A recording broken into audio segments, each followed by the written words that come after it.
Personally, I think we're overdue for 1 million per Bitcoin in 2024, just based on the entire macroeconomic situations.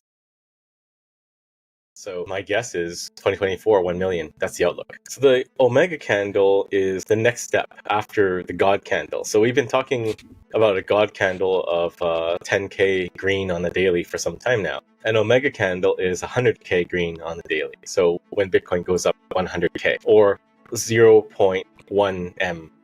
The approval of the ETFs is actually very big for nation-state adoption because it signifies that Bitcoin is okay now. When we talk to some people, it still comes up, Bitcoin is risky and it's still something that criminals and hackers use, etc., right? But now we can say, well, the largest asset manager on the planet has an ETF and along with 10 others. So it changes that discussion and it puts an end to that discussion immediately, which is very powerful in the tool bag of things that we can use to orange pill nations. All of these ETFs are competing. They are competing for AUM. And I don't think all of them are going to survive. It's going to come down to maybe 3, 4 of them that are the dominant ones, and everything else is just no one cares. So they have to fight for market share and mind share. And the way that they do that is through advertising. And we've seen that already. So Bitwise has a pretty good ad out there with the most interesting man. I think, who was the other one that did an ad? Van Eck did an ad. I don't think Fidelity's done one yet. Well, we're working with a number of countries, right? So there's Colombia, Suriname, Prospera, not a country, but a special economic zone, Madeira, and Montenegro. There's a lot of countries that we're engaged with, and there are more that we haven't talked about yet. Those are in the redacted column. But there's a lot of work to be done. And I think as Bitcoin price goes up, as the ETFs solidify, and as these ETFs make their ad campaigns, it makes it a lot easier for us to engage about Bitcoin. Like when Bitcoin price tanked after FTX and Do Kwon, that was a very difficult time. But even before we recovered to these levels, we started to get some re-engagement again. But if Bitcoin does go to 0.1 M or higher, I'm sure there's going to be a lot more countries coming and trying to engage and figure out what to do. But it was a calculation of how much exchange Bitcoin remains, 1.4 million or so, and how long it takes to exhaust that just by current ETF demand. And it was like something to the order of 80-ish days, which kind of lines up with halving. In theory, all the exchange Bitcoin is hoovered up. You have the halving, which cuts supply down more. So it's very interesting to look at these numbers. So the most painful outcome at the end of the day, like I said, Plan B's stock to flow is going to break again, but up this time. Yeah. But the real max pain is that 8 billion people on this planet will not get a chance to enter Bitcoin in a way that would impact their financial lives in a meaningful way. So we know that there is a divide. There's the Cantillon effect and quintillionaires. And the best case thinking is everyone can get into Bitcoin. Your average Joe in a working job can accumulate some Bitcoin. And when Bitcoin goes to 1 million, it'll even out the system.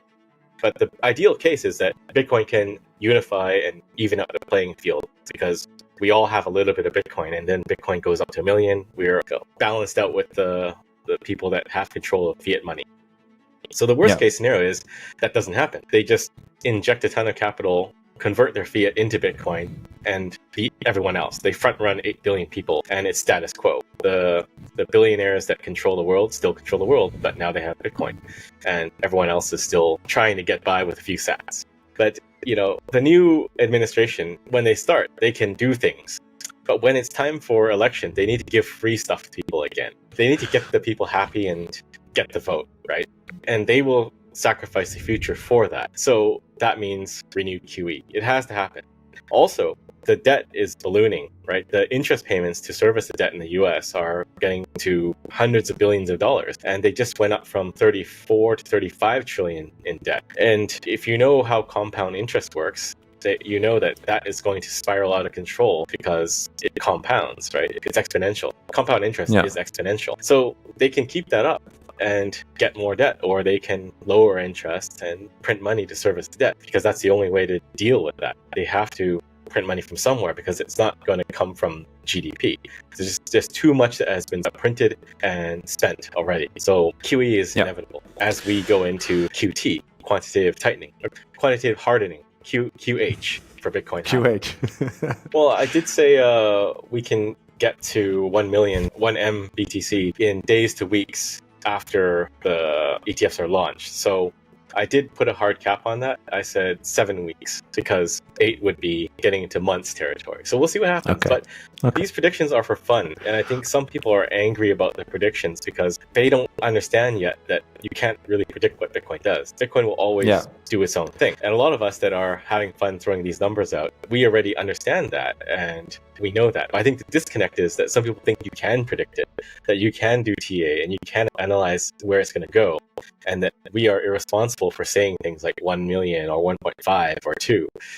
Whereas we just see that you can't guess any of it and we're just guessing for fun. But the end state is really there is no more fiat. You can't price Bitcoin in dollars anymore. So all of this is just for entertainment.